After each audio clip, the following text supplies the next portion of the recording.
Netflix refused to buy Sony's new animated film Harold and the Purple Crayon as part of a new content strategy.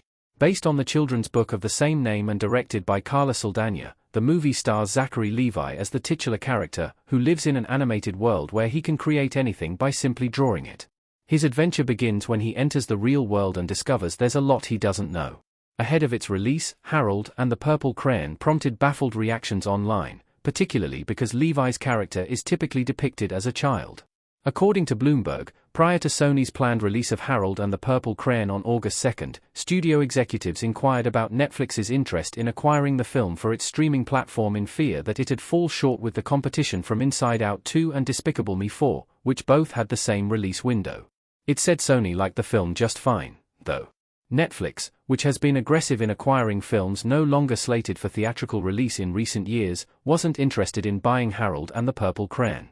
The streaming service has adapted a new strategy to re-establish its reputation as a platform for quality movies under the direction of Netflix's film chairman Dan Lin, which includes spending less and redirecting its resources to making films of better quality.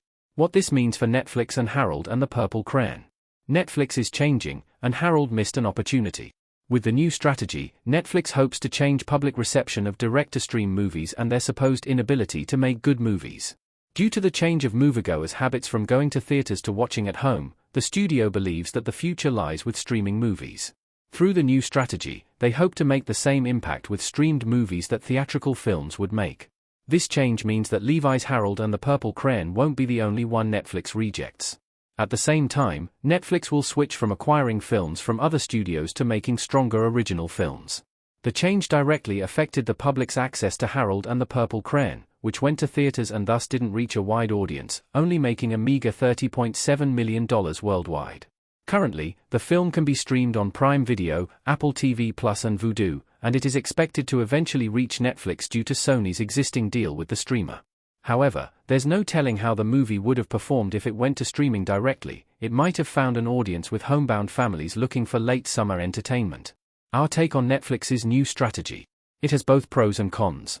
Harold, Zachary Levi, showing his magical crayon in Harold and the Purple Crayon image via Sony Pictures.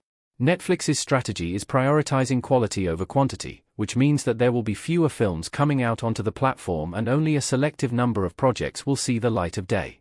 The change is not necessarily a bad thing, especially if it leads to better work being made. On the other hand, the network's move might also lead to other platforms rejecting titles that would have been released if it wasn't for the change in audiences' behaviors. A film's quality shouldn't be judged solely on its potential to succeed at the box office, given that there are many factors in play.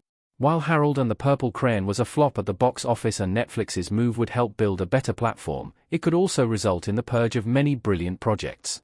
With studios and distributors being the gatekeepers of the film industry, cutting down on projects also means that some great ones might never make it to viewers, while others won't be able to reach a broader, more accessible audience.